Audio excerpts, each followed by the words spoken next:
हम लोगों ने पहले से पूर्व निर्धारित किया था 12वें नंबर का और 13वें नंबर का जो पद है। तो इस पे हम आग्रह करते हैं राजेंद्र चौधरी जी से कि वो जो अपना स्वानुभव इन पे रखने की कृपा करें।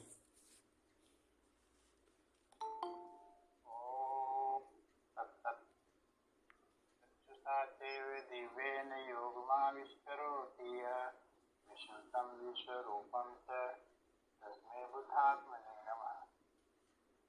मंगल में विश्वरूप परमात्मा एवं परमात्मा स्वरूप तत्वदर्शी सदगुरु के चरणों में सादर नमन करते हुए हमारे सिद्धाचार्य परम आदरणीय परम पूज्य सर जी एवं हम सभी जो है विभूति स्वरूप आचार्यगण सभी को चरण वंदन करते हुए 12वां और 13वां जो इसमें पद है ये मुझे कम समझ में आया है, फिर भी मैं कोशिश करता हूँ। आगे तो हमारे परम पूज्य सिद्धाचार्य जी इसको समन्वय करेंगे इसका। एक श्रीमान ने भगवान से पूछने पर कि आपको कुछ गरज है क्या, यदि हो तो कहिए। उसे निम्नलिखित शेर में भगवान ने उत्तर दिया है। संग्राहक, जहाँ देखो वहां मैं हूँ गरज क्या, जहाँ देखो वहां मैं हूँ गरज क्या, यही सोचो न पूछो है गरज क्या। यदि द्वैत भाव में जो है गरज होती है, क्योंकि किसी से जरूरत पूरा करना होता है तो गरज होती है उसको, लेकिन जहाँ देखो वहां मैं हूँ गरज क्या, यदि मैं ही सर्वव्यापक सर्व रूप हूँ तो मुझे किसी से क्या गरज है, ऐसा प्रश्नवाचक सभी में लगा है। यही सोचो न पूछो गरज है क्या। ये सोचो कि द्वैत भावना में गरज होती, लेकिन मैं ही सर्वरूप हूँ तो मुझे क्या गरज है। यह न सोचो न पूछो गरज है क्या। कहा मुझसे जिसने है गरज क्या, है गरज क्या। जिसने मुझसे कहा है गरज है गरज क्या, वही देखें उसी में है, उसी में है गरज क्या, वही देखे उसी में है गरज क्या। 13वां पद है, बालक के हाथ में श्रृंग सचा को, खरगोश का सींग, जलते अंगारन पे माखन धरे रहो। यह दो समस्याएं जिनकी पूर्ति होती है कवित्व में तीन संग्राहक है। जिससे कहे गुरु राज सुनो कर जोरी करो एक हिदाई, वेद कहे जड़ चेतन लो निज रूप की बात कहो समझाई। जड़ चेतन क्या है इसका भेद मुझे समझाओ, ऐसा शिष्य ने गुरु से कहा। जा विधि आरत देखी घया दया घन, इस विधि से आर्त भाव देखा जब अपने शिष्य का, तो बूंद सो डारत एक मधु को, एक मधु को बूंद देना ये दिव्य चक्षु का प्रयोग या अनुभव। एक ही है जग में माया, यह बाल के हाथ में श्रृंग सुसाको। एक ही है जग में माया, यह बाल के हाथ में श्रृंग सुसाको। जैसे एको ब्रह्म द्वितीया नास्ति, उसमें माया नहीं है, लेकिन एक ही जग में माया, यह बाल के हाथ में श्रृंग सुसाको। उसी प्रकार जो है खरगोश के सींग जिस प्रकार बालक के हाथ में नहीं हो सकते, उसी प्रकार एक ही परमात्मा में माया वगैरह नहीं हो सकती। ऐसा मुझे इसका समझ में आ रहा है। आगे हमारे आचार्य इसका समन्वय करेंगे। अमृत को पान हो ब्रह्म मदिरा उतर गई, यानी दिव्य चक्षु का प्रयोग अनुभव होते ही, मान होते ही ब्रह्म मदिरा यानी अज्ञान की अवस्था चली गई, मदिरा उतर गई। देखत सब एक अन्य कौन सो रहो, देखत सब जग एक अन्य कौन सो रहो। जहाँ देखो वहां तीनों पर बैठक आप ही आप निहारा, तो देखत सब जग एक अन्य कौन सो रहो। फिर अन्य कहाँ रहा, फिर कहाँ रहा। फिर एक ही अस्थि परमात्मा है, मेरे फिर अग्नि और माखन को रूप कहा। मेरे फिर अग्नि और माखन को रूप कहा, जलते अंगारन पे माखन धर रहो। ये बहुत थोड़ा सा मुश्किल है मेरे लिए तो, इतना ही मुझे समझ में आ पा रहा है। आगे हमारे आचार्य आदरणीय तो कठिन है ये थोड़ा सा, तो इन्हीं शब्दों के साथ अपनी वाणी को विराम करता हूँ। आप सभी को सादर प्रणाम नर्मदे। अब हम सबसे आग्रह करते हैं कि इस पद पे हम लोगों को दिशा निर्देश प्रदान करने की कृपा करें। सर आपका माइक म्यूट है अभी।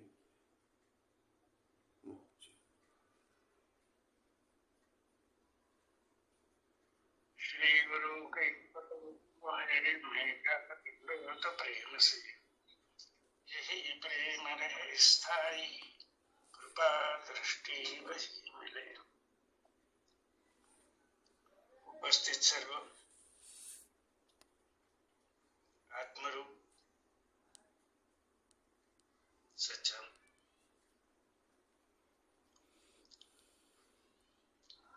सदगुरु भगवान का ये दिव्य काव्य जो है पद्यावली में, उसका हम रसग्रहण और रसग्रहण के साथ ही जहां तक पहुंच सके भगवान के अचल आस्तिक की स्थिति तक, वहां तक पहुंचने की कोशिश कर रहे हैं। पहुंच तो नहीं गए अभी, लेकिन ध्येय हम सबका वही है। तो पहला जो पद है, जहां देखो वहां मैं हूं, ये आस्तिक की अचल स्थिति में नारायण भगवान स्थित हो गए।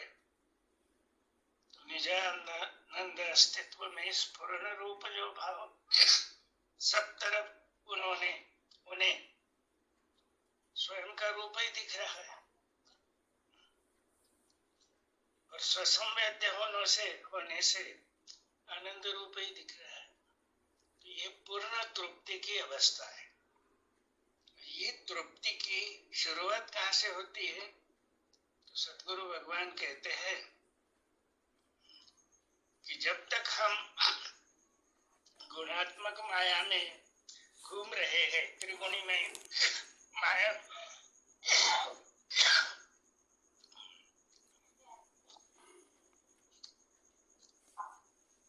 तब तक द्वैत भाव बना रहेगा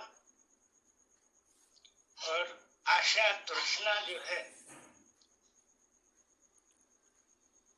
उसमें घूमते रहेंगे।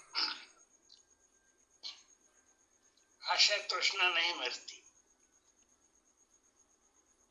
भगवान कह रहे हैं कि इसीलिए अधिष्ठान सामने रख के इसको जानो पूरी तरह।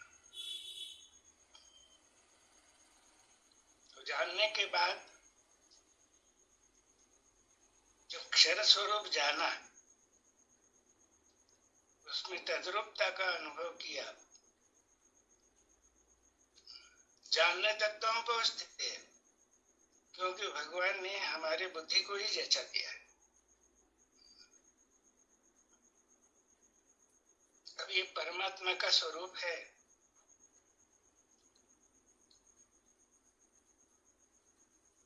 और तत्वों से लेकर गुणों तक भगवान हमें जोड़ते जा रहे हैं विश्व वस्तु से। और आखिर में समझा देते हैं कि ऐसे ये 8 ही अंग स्थित है अक्षर भाव में, और वो मेरा स्वरूप है। सर्वांग योग में मैं शब्द इस्तेमाल नहीं किया भगवान ने, क्योंकि अधिष्ठान रखा विश्व वस्तु का, इसलिए वहां पे मैं शब्द नहीं दिखता है। विश्व वस्तु का ही अधिष्ठान है, वह विश्व वस्तु का स्वरूप है। स्वरूप अगर ध्यान में आ गया तो कितनी बड़ी उपलब्धि हो गई। जिसके विषय में सुना था, पढ़ा था, वह विश्व का भास होने लगा। अभी निश्चय नहीं हुआ पूरा, क्योंकि ये क्षर स्वरूप ऐसा है कि उसमें जगत दिखना और विश्व भासना ये होता रहता है। संकल्प विकल्प होते रहते हैं, जो रजोगुण का स्वभाव ही है। जगत के जो त्रिगुण है उसमें का जो रजोगुण है उसका ये स्वभाव ही है, संकल्प विकल्प।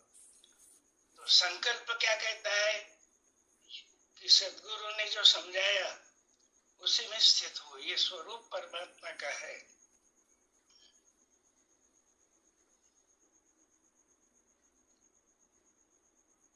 तो स्वरूप में ही रूप है, और स्वरूप और रूप दोनों की अभिन्नता दर्शाने के बाद ध्यान में आ जाता है कि स्वयंभू योग ही है विश्व वस्तु में। समझाने के लिए नारायण भगवान ने स्वभाव में आकर शरीर धारण किया और अपना निज रूप स्पष्ट किया। तो ये तृप्ति की जो है, तो तृप्ति ज्ञान के द्वारा नहीं होती, क्योंकि ये क्षरभाव जो भगवान ने समझाया, तो भगवान कहते हैं कि हमने तो सब वेद लिखा है, लेकिन तृप्ति वेद को रटने से नहीं होगी।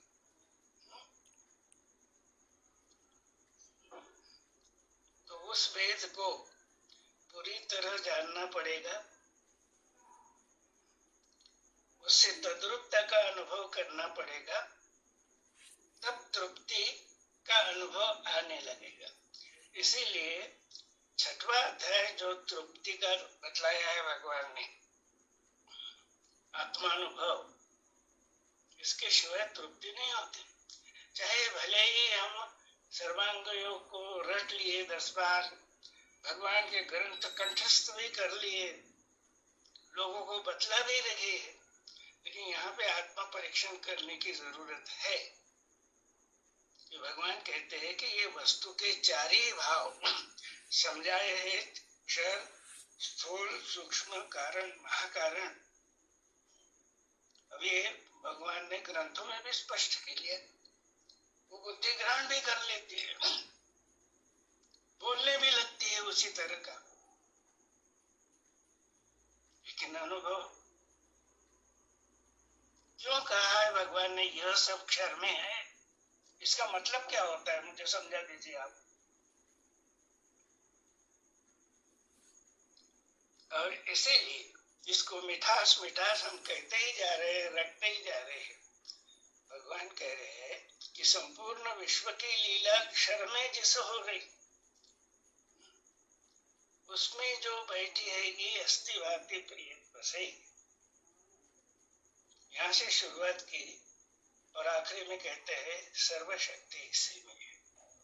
ये समझा दिया भगवान ने, जो भगवत गीता में ज्ञान के द्वारा समझाया है, परोक्षता से समझाया है। तो भगवान ने अधिष्ठान सामने रख के बुद्धि का निश्चय करा दिया, उसका अनुभव देके, उसकी अखंडता, उसका सामर्थ्य जो है, और फिर कहते हैं उसमें जानना। और तद्रूपता क्या है? तो भगवान ने कहा कि उसको अनुभव, तद्रूपता क्या है? अनुभव यानी तद्रूपता ही है, केवल जानना अनुभव नहीं होता है। जब अवेद्य है जानना भाग जाता है, फिर वेद जानना किस प्रकार गाता? तो अनुभव में तो होते ही नहीं। तो तृप्ति अनुभव में है, और अनुभव अक्षरानुभव, अध्याय को अक्षरानुभव कहा है हमारे अनुभव में। क्षर विराट को दर्शन कहा है। अब दर्शन और अनुभव, इसका भी विचार करना चाहिए। तो जो अभ्यास अभ्यास भगवान कह रहे हैं और वैराग्य कह रहे हैं, अभ्यास गीता में भी कहा है कि ये मन जिसने क्षर स्वरूप को जाना, उसको स्थिर करने का क्या उपाय है? अभ्यासेन तु कौन्तेय वैराग्येण च गृह्यते। तो अभ्यास किसको कहते हैं हम? ग्रंथों का अभ्यास। ये अभ्यास नहीं है। अधिष्ठान सामने रख के वो सद्गुरु जो अधिष्ठान है, सात्विक श्रद्धा से, पूर्ण श्रद्धा से एक एक शब्द जो सद्गुरु के अनुभव का आया है, उसमें कहाँ तक मैं समझाऊं, इसको अभ्यास कहते हैं। और वैराग्य यानी शब्दों से जो जाना और ज्ञान मुझे हो गया। भगवान कहते हैं कि दृश्य का स्नेह भी छूटना चाहिए ना वो। तो अनुभव में क्षर का लय ही हो जाता है अक्षर रूप में। और फिर उस अनुभव की स्थिति का वर्णन क्या कर रहा है, क्या किया है भगवान ने इस पद में किया है, जहां देखो वहां। भगवत गीता में भगवान श्री कृष्ण भी कह रहे हैं, यम लब्ध्वा च परम लाभम मन्यते नाधिकं तथा यस्मिन् स्थितो न दुःखेन गुरुणापि विचार्यते। ये तृप्ति है पूर्ण। और जो इस तरह आत्मा में ही वो संतुष्ट है, तृप्ति है, स्थित प्रज्ञ से कई लक्षण है। तो अनुभव के बिना स्थित प्रज्ञ नहीं होते हम। केवल शब्दों में दोहरा देने से स्थित प्रज्ञ वगैरह नहीं। इस भ्रामक कल्पना को ही हमें ही छुड़वाना है हमको। वे कहते हैं कि ये में भ्रम, ये में बोध होते ही, तो बोध का मतलब जानना नहीं है। बोध का मतलब देखना, जानना और तद्रूपता का अनुभव करना, इसको बोध कहते हैं। ये में बोध होते ही मुक्ति है ब्रह्मचारी से।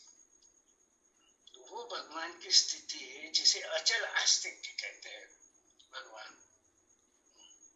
तो अक्षर का अनुभव यानी केवल हम बदला देते हैं, शब्दों में बदला देते हैं। गीता में ऐसा कहा है, संतों ने ऐसा कहा है, सत्संग योग में ऐसा कहा है, यही तक सीमित है।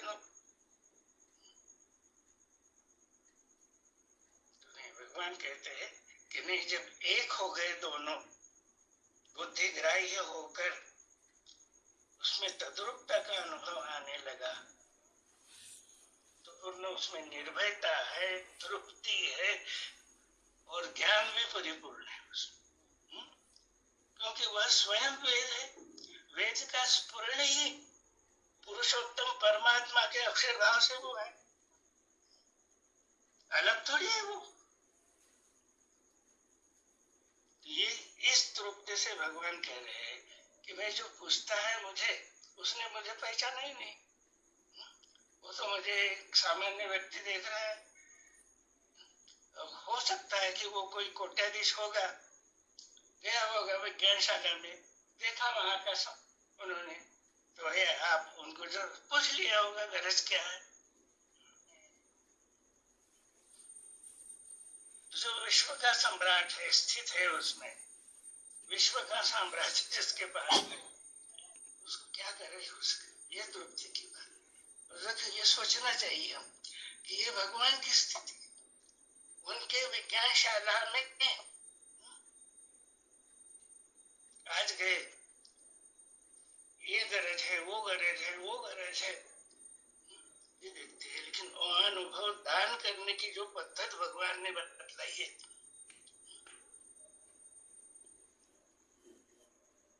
कहाँ है? तो इसलिए जो भी तत्वदर्शी है, अनुभव में स्थित होने के प्रयत्न में है, उनके साथ जो विचारों का, अनुभव का सत्संग होगा, वही तृप्ति का अनुभव आएगा। कहाँ है उसने? तो वही वही सोचे समझ ले, होगा कोट्याधीश, पूरे जगत का भी सम्राट हो सकता है, लेकिन विश्व कहाँ देखा उसे।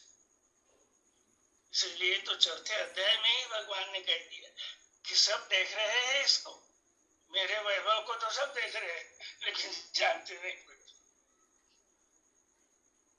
ये दिव्य चक्षु का चमत्कार है, ये किमया है। और वो जो सात्विक श्रद्धावान है ना, वही ग्रहण कर सकता है। बाकी ज्ञान सबके लिए है दिया हुआ भगवान ने, लेकिन इसका अनुभव लेने के लिए, यानी मायानंद के अंतःकरण तक पहुंचने के लिए उन्होंने दिया हुआ सर्वांग योग में जो अनुभव दिया है, वहां तक पहुंचने के लिए हमें सात्विक श्रद्धा ही धारण करना पड़ेगा।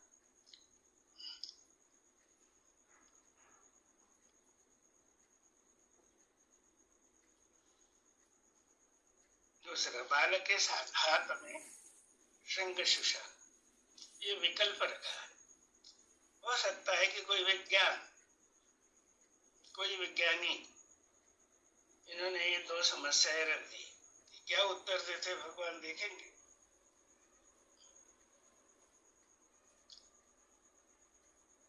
तो विज्ञान में स्थित भगवान है, उनके लिए क्या आसान है।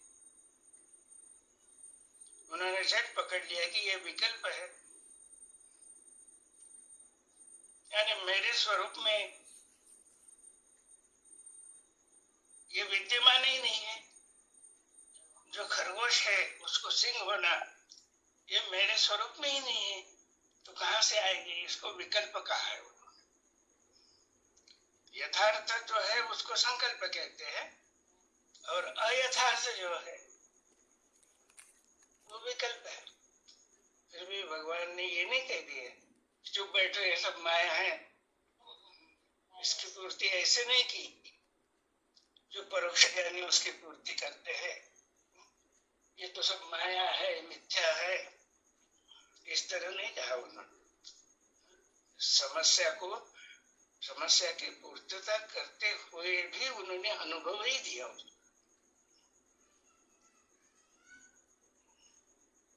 शिष्य कहे, गुरुराज सुनो कर जोरी, करो यह एक ढिठाई।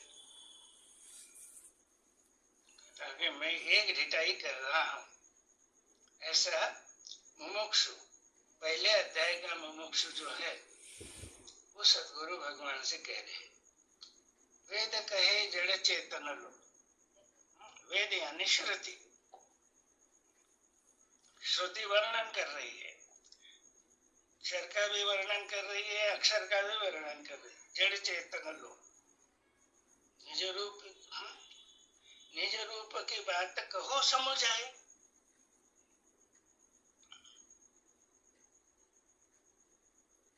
तो ये श्रुति कहती है, हमने पढ़ा भी है। तो मुमुक्षु कहता है, कहे तत्श्रुति वो क्या है तुम रहता का। और आखिरी असे कहा, वो असे अन्य निज रूप, असे कहा जिसे वो क्या ध्यान में बैठे। तो वो प्रश्न सर्वांग के पहले, और ये प्रश्न एक ही प्रश्न है, निज रूप की बात कहो समझ आए। परोक्ष ज्ञान सब होने से ये सब मालूम है शब्दों में मुझे, लेकिन उसका अनुभव बदलाव कि जिससे ये ध्यान में बैठ जाएगा। तो जैसे अनुभव में केवल दर्शन या केवल जानना नहीं होता, देखना, जानना, तद्रुप्त होना, उसको अनुभव कहते हैं। उसी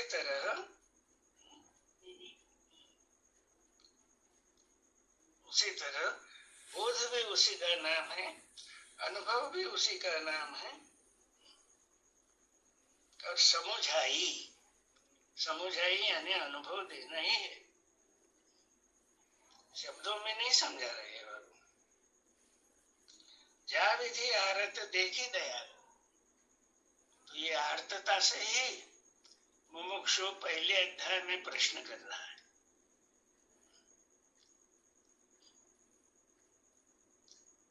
परमोच्च भूमिका का परोक्ष ज्ञानी है वो, लेकिन उसकी आर्तता देखी प्रभु ने, आर्तता देखी, दया घन बूंद सो डारत एक मधु, वो उठाया मिश्री का ढेला, विश्व में एक बूंद ही है, रखा सामने,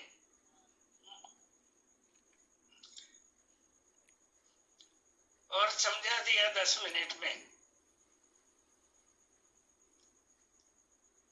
कि तू जो देखते आ रहा, पढ़ते आ रहा है और बतलाते आ रहा, 1 2 3, ये 3 है ही नहीं, जिस अधिष्ठान से देखो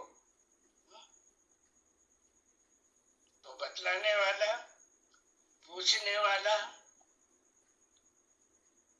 उसी में मिल जाते हैं सब। जानत तुम ही वही जाए, इसको यथार्थ जानना कहते हैं। जब तक अलग रहते हैं हम उससे, उसे जानना नहीं कहेंगे विज्ञान की भाषा, दिव्य चक्षु की भाषा में वो जानना नहीं है। एक मधु को तो अधिष्ठान का रहस्य भी समझ में नहीं आता, ध्यान में नहीं आता, हम उसको फॉर्मेलिटी समझ लेते हैं, औपचारिकता, बस लोग कुछ नहीं रखते, पोथी रखते हैं और भाषण करते हैं, तो हम कह देते कि हम वस्तु रखते हैं और भाषण करते हैं। तो वस्तु रख के भाषण करो, ऐसा सदगुरु की आज्ञा नहीं है। सदगुरु की आज्ञा है कि अरे मैंने तुझे अनुभव दिया है, पहले अनुभव ग्रहण कर। वो देने का प्रश्न आया, पहले ले तो इसको, तुम भूलो ना, ये मत भूलो। 2 बार उन्होंने कहा है, तुम भूलो ना। भूल जाते हम, शब्द पकड़ लेते हैं और बस ज्ञान में मस्त हो जाते। तुम भूलो ना, सत ही लेना।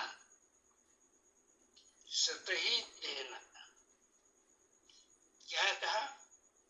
ज्ञान ही लेना और ज्ञान ही देना कहा कि भगवान यहाँ पे कहते हैं सत यानी अक्षरानुभव, उसको ज्ञान कहते हैं भगवान।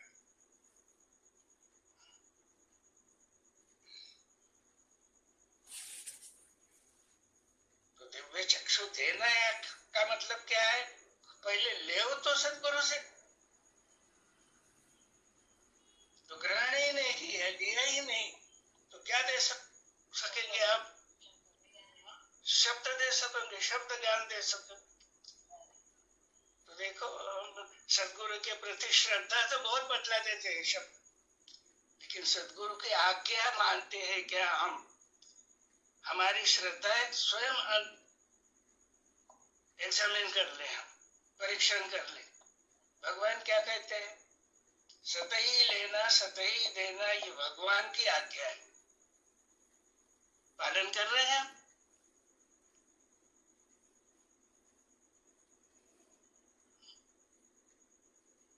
क्या भगवान ने ज्ञानी बनो कहा है? कैसे तपस्वी बनो कहा है क्या?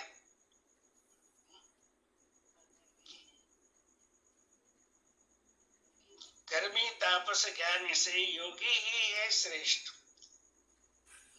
तो पहले भगवान कहते हैं कि तू योगी तो बन पहले, तो उन्होंने ज्ञानी बनने की आज्ञा नहीं है उनकी। विज्ञानी बनो यानी अनुभवी बनो पहले।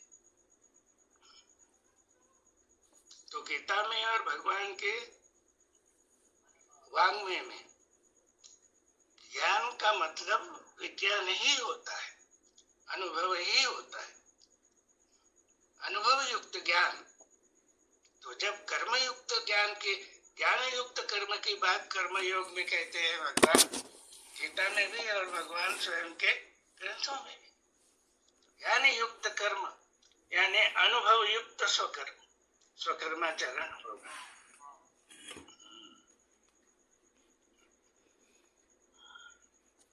तो ये मधु की बूंद डाल दी, तो हमें योगी बनना है। योग क्या है? पहले जान भगवान ने समझा दिया कि इसको योग कहते हैं। जो वस्तु हमसे अलग दिखती थी तो पहले वस्तु के स्वरूप का बोध दिया, स्वरूप से योग किया भगवान, और फिर संपूर्ण स्वरूप में जो व्याप्त मिठास थी, अमृतत्व है,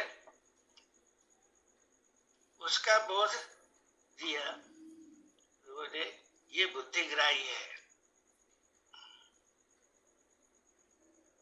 बुद्धिग्राही है यानी सद्गुरु के बुद्धि से, यानी जब कृतज्ञता नहीं होगी तो जो तीव्र मोक्ष है उसमें कृतज्ञता निर्माण हुई कि भाई इतना ज्ञान मैंने पढ़ा था, लोगों को बतला रहा हूं जगत में,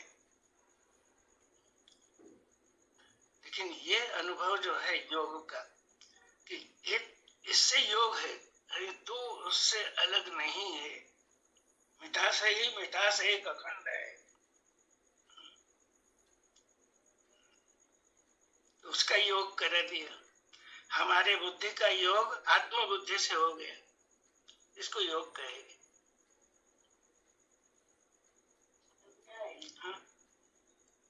आत्म बुद्धि से हो गया तो अब जीव बुद्धि रहेगा, इसको योग कहेंगे ना। तो अभी भी डल्ला बजता रहा जीव बुद्धि का। हमने सुना बड़े बड़े ज्ञानियों से, कई शास्त्र होता था तो तुम चुप रहो जी, हम तो मास्टरी कर रहे हैं। अरे ये विज्ञानी कहने वाले के विचार है, जो 40 वर्ष सर्वांग योग समझाते आ रहे थे, उनके मुख से ये शब्द सुने। ये श्रद्धा है भगवान की। देखिए कौन सा भाव है ये। तो भगवान कहते हैं कि जानो, तुम जानो आज समय है, सुनो और मानो नहीं है ये विज्ञान। तो इस तरह की बातें हैं। तो हमें जो त्रुटियां है वो सर्वांग योग के अभ्यास से ही ध्यान में आएगी। तो वैराग्य का मतलब यही है कि ये जीव दशा, ये जीव बुद्धि जो है वो सद्गुरु के चरणों में विनम्र होनी चाहिए। शब्दों में नहीं, केवल शब्दों में तो हो जाती है, सद्गुरु का गुणगान भी खूब करते हैं लोग, वहां तक सीमित नहीं है। एक ही जगह में माया यह बालक हाथ में, एक ही है जग में माया। तो जब वस्तु दर्शन ही करा दिया तो आत्म बुद्धि, हमारी जीव बुद्धि आत्म बुद्धि में योग हो गया, उसका योग हो गया। फिर मैं बचा था तो भगवान कहता है कि इससे अलग करके दिखाओ।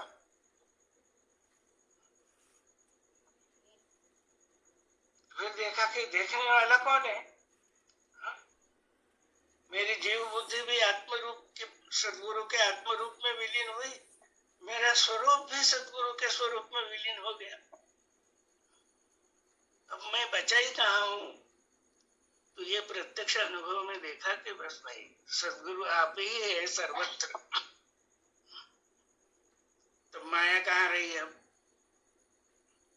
सब सदगुरु स्वरूप परमात्मा स्वरूप ही रहा। तो वैज्ञानिक को माया दिखेंगी ही नहीं। अब माया क्या करे, एक ही है जग में माया। यानी जैसे बाल के हाथ में, बाल बुद्धि में किसी ने कह दिया कि ये भाई श्रृंग है खरगोश का, तो उसने मान लिया। ऐसे मानने वाले भी बहुत है, सुन लिया और मान लिया।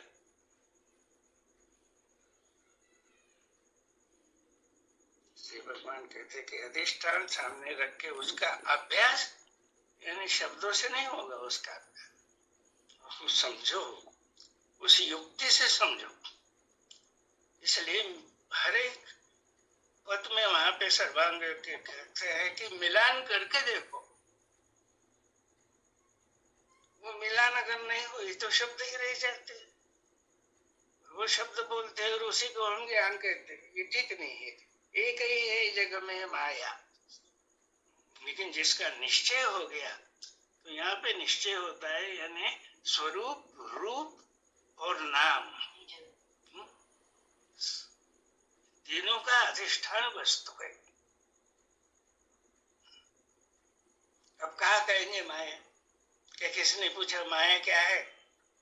तो गुण में ही माया है कहेंगे क्या? वो समझाने के लिए ये सब किया था, गुणमयी वगैरह। लेकिन निश्चय होने के बाद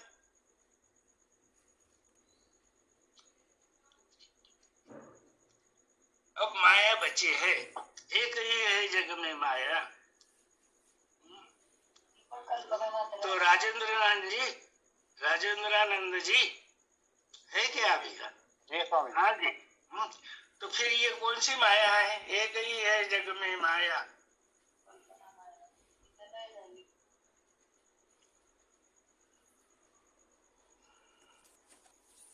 हाँ बतलाइए।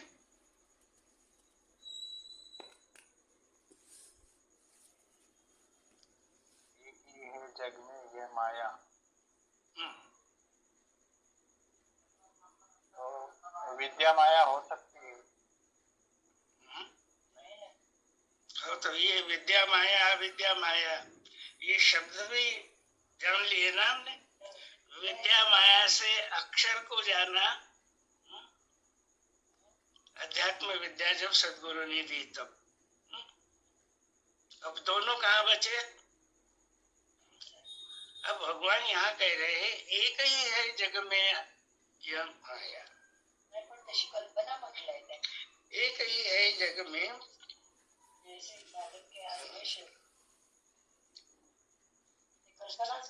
हाँ, तो इसका क्या है मतलब?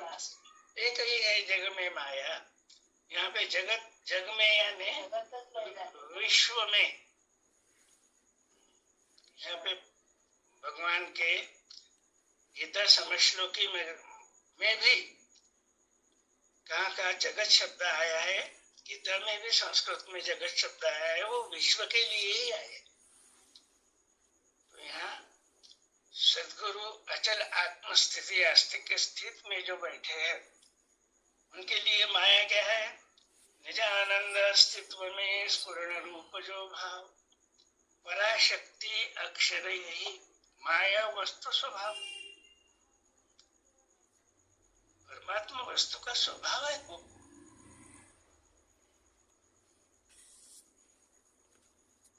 इस तरह ध्यान में लेना चाहिए।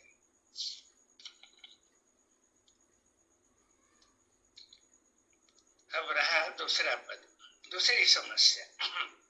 जलते अंगारन पे माखन धरो रहो। अब प्रैक्टिकल करके भी अगर देखा तो मक्खन जलते अंगारे पे आप धरो रहेंगे तो क्या परिणाम दिखेगा?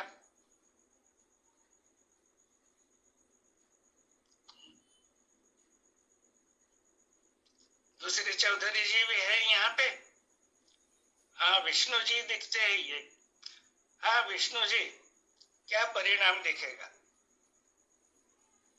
अनुभव क्या आएगा? जलते अंगारन पे हाथ में अगर आपने मक्खन का गोला रख लिया और बैठे जल रहे अंगारे के सामने, तो परिणाम क्या होगा? कहाँ है विष्णु जी? हाँ बोलिए।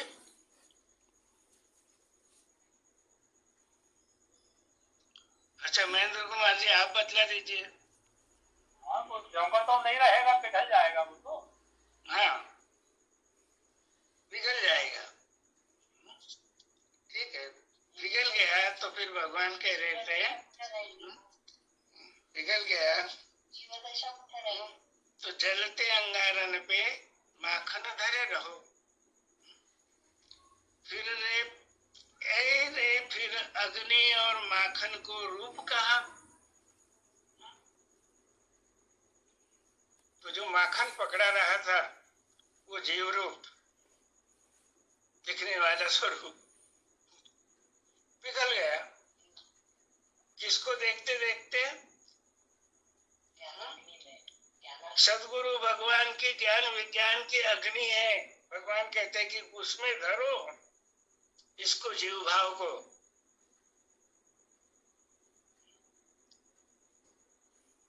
तो फिर मेरे में मिल जाओगे आप, दो नहीं रहेगी।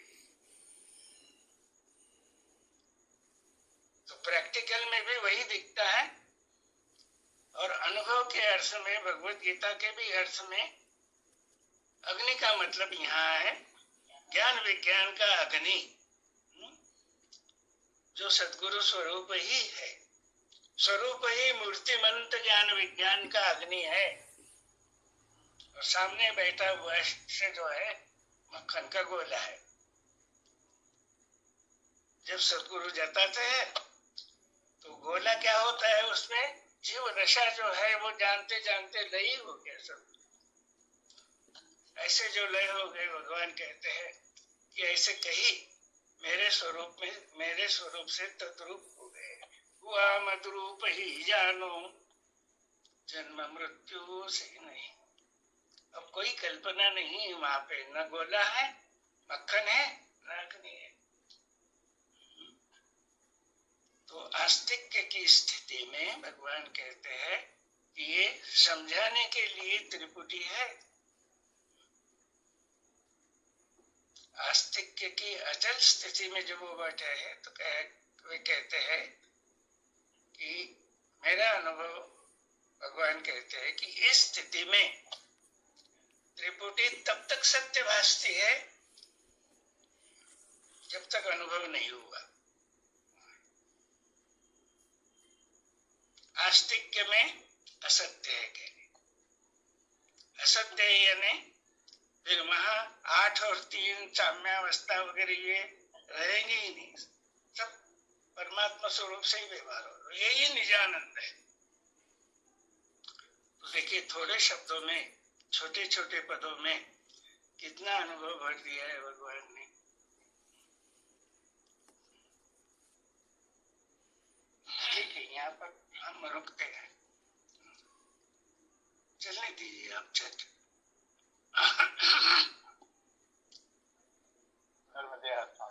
नर्मदे जी। ये जो पहला पद है कि एक ही है जग में माया, यह निश्चयात्मक वृत्ति में कहा गया इस बात का। एक ही है जग में माया, मैं बाल के हाथ में श्रृंग शशाको। ये कुछ मुझे बात अनुभव में नहीं आ पा रही।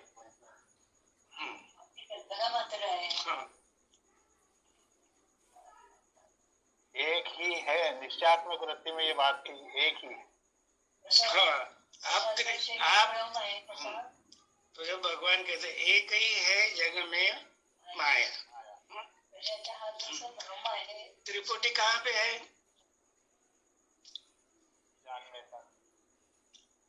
जानने पर है, यानी त्रिपुटी में 3 भाव है ना। कौन से 3 भाव है?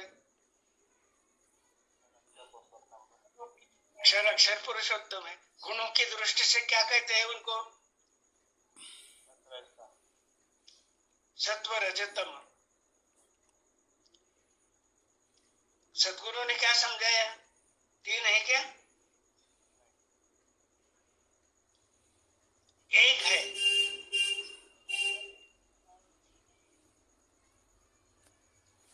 तो समझाने के लिए त्रिपुटी की कल्पना की, इसी को माया कह रहे हैं भगवान। ये त्रिपुटी की माया।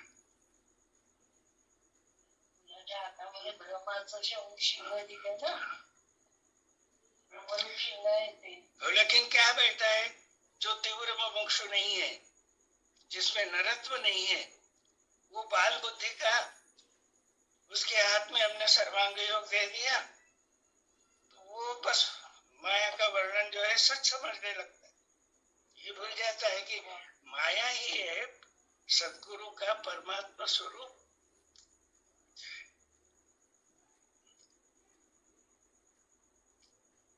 तो ये त्रिगुणात्मक माया ही जानते हैं, क्षर भाव तक जो जानते थे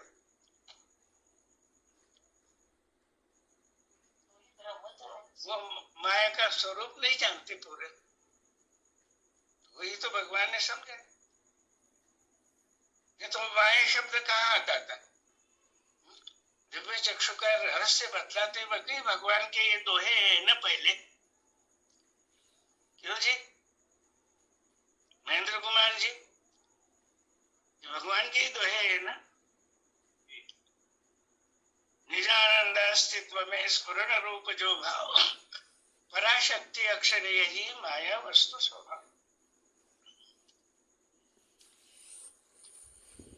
तो वस्तु स्वभाव में वही पराशक्ति जो है त्रिगुणों के रूप में कार्यरत है, और उसी में हम तीन गुणों में घूम रहे हैं।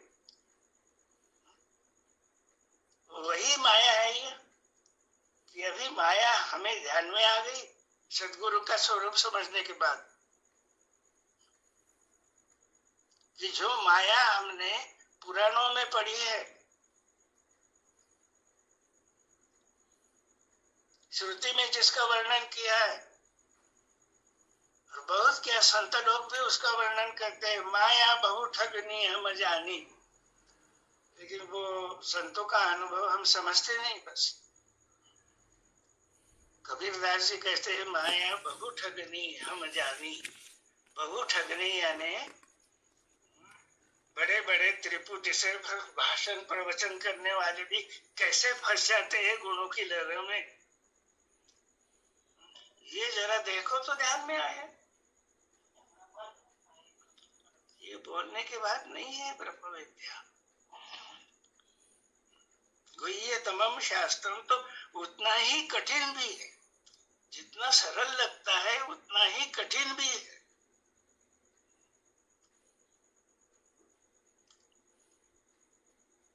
इसलिए मुड़की जी जैसे बहुत श्रेष्ठ आचार्य जिनके साथ हम 30-35 साल तक उनके सत्संग में रहे,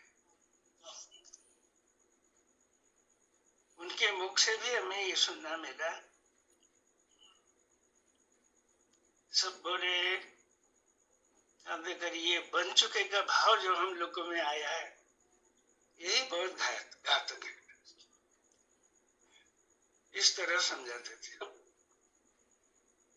तो बन चुके मत बनो बाबा, स्वामी मत बनो, तपस्वी मत बनो, ज्ञानी मत बनो, भगवान की आज्ञा पालन करो और योगी बनो। तो योगी हो गए तभी आत्मयोग ध्यान में आ गया, तभी वक्त योगारूढ़ वगैरह होगा, नहीं तो सब शब्द बोलते जाओगे।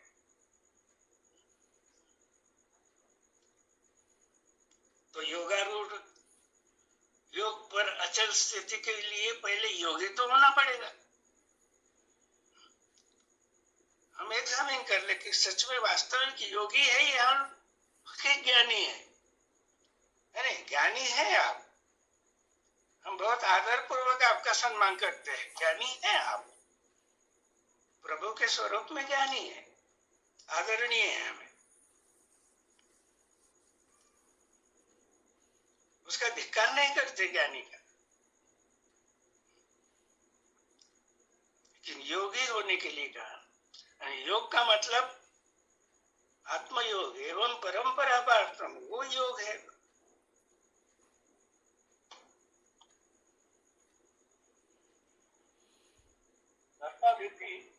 हाँ, संगति जो है हाँ, वो ऊपर की लाइन है, बूंद धारा से एक मधु को।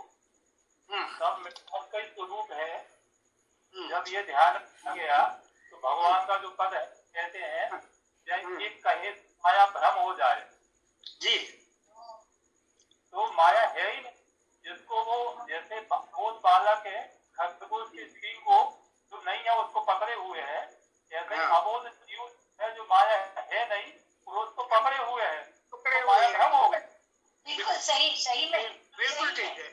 इसी को विकल्प कहते हैं ना। हाँ, बिल्कुल बिल्कुल सही। हाँ, जिसका अस्तित्व नहीं, अस्तित्व ही नहीं, उसको पकड़ के बैठे हैं। बिल्कुल। तो माया क्या है फिर? तो वस्तु सामने रख के देखिए कि वस्तु पर जो भाव है, तो संसार के आधे लोगों ने केवल क्षर भाव पकड़ लिया और कुछ लोग अंदर का विचार करते हैं, उन्होंने अक्षर भाव पकड़ लिया।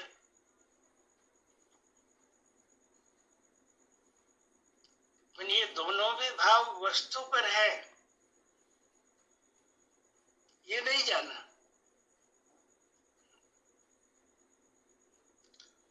तो इसलिए सद्गुरु उसका बोध कराते हैं। तो फिर हम स्वयं को विज्ञानी समझने वाले क्या कहते हैं कि तीसरा भाव है जो दोनों को धारण किए, पुरुषोत्तम भाव। लेकिन भाव वस्तु है क्या, ये तो सोचना चाहिए। भाव वस्तु पर है, अधिष्ठान पर है, इसलिए अधिष्ठान सामने रखकर वो समझाने के लिए सद्गुरु ने तीन भाव किए हैं। वो तीन है ही नहीं, लेकिन मान बैठे हो। ये बस इसी को माया कहते।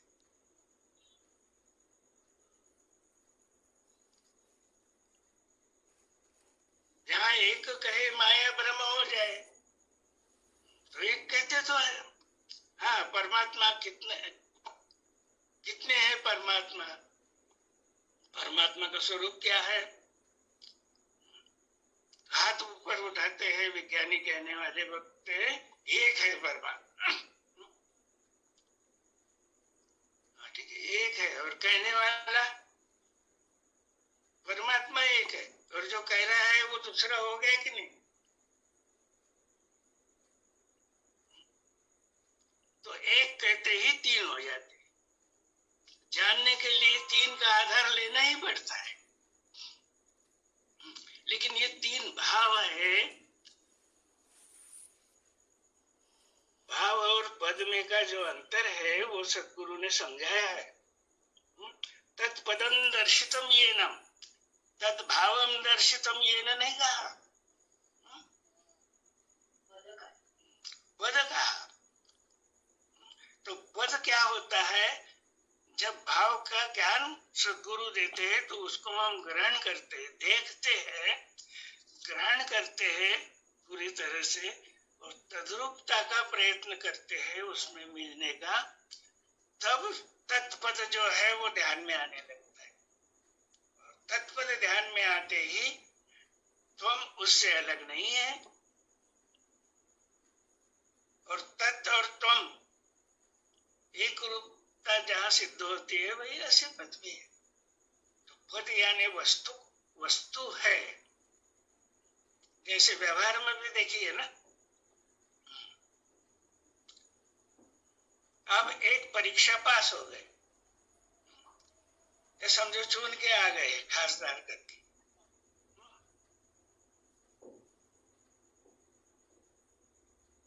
लोगों ने चुना है आप, तो भाव आ गया कि मैं मेंबर ऑफ पार्लियामेंट हो गया, भाव आ गया। लेकिन जनता ने किस लिए आपको चुन के दिया है, वो उद्देश्य अगर ध्यान में नहीं रहा, और वहां जाके जिन लोगों ने आपको सेवा का अधिकार दिया है उसका ध्यान नहीं रखा, तो क्या इसको खासदार नहीं बनाएंगे अगले चुनाव में? ये देखिए, तो ये सत्ता ईश्वरी सत्ता है सब जनता में। जनता सुप्रीम है। आज भारत में भी ये चल रहा है सब, कौन सुप्रीम है, कौन सुप्रीम है? और आप सब लोग अभ्यास भी करते हैं, ठीक है, सर्वरूप में राजकारण, अर्थकारण सब आ जाता है। सुप्रीम है, तो एक कहते हैं पार्लियामेंट सुप्रीम है, दूसरे कहते हैं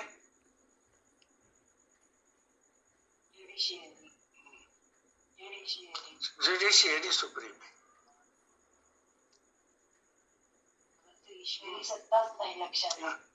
और तीसरा कहता है कि हम सुप्रीम हैं, जिसको चाहे अवतार परमात्मा बना सकते हैं और जिसको चाहे वो अत्यंत सज्जन महात्मा भी हो तो उसको कीचड़ में पटक पटक के करते। ये मीडिया वाले,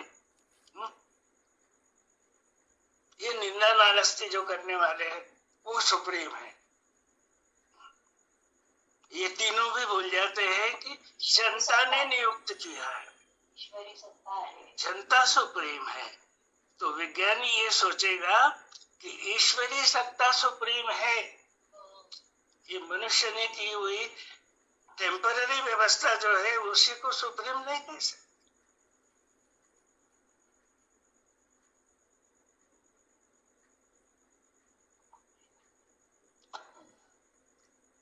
तो इस तरह सोचना है। तो ये विज्ञान जो है भगवत गीता का सर्वशास्त्रमयी गीता, इसमें विज्ञान है, राजकारण है, सब विश्व की। ये मत समझो कि इसमें साइंस नहीं है, सब है इसमें। सूक्ष्म मानस शास्त्र पण आहे, सभी शास्त्र, सर्वशास्त्रमयी गीता।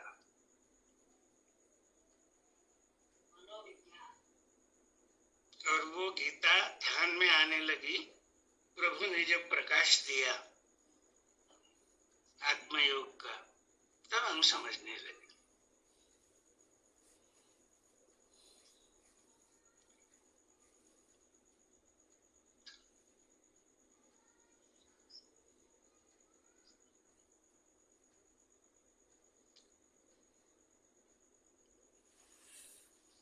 ठीक है, आइए।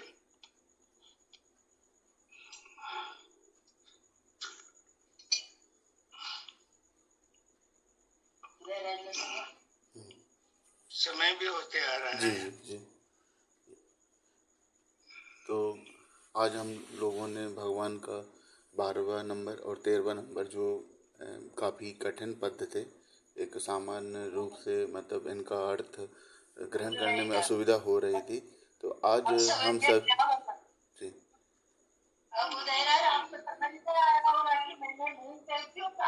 जी जी जी जी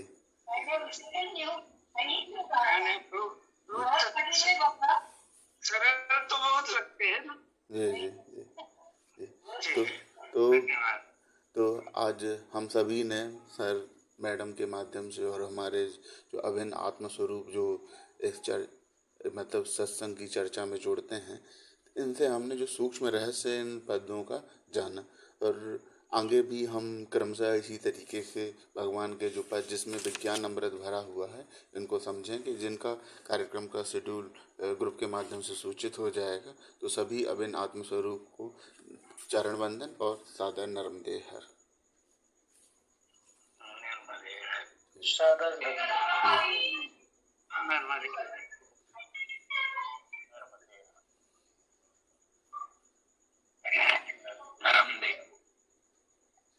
जी नर्मदेहर।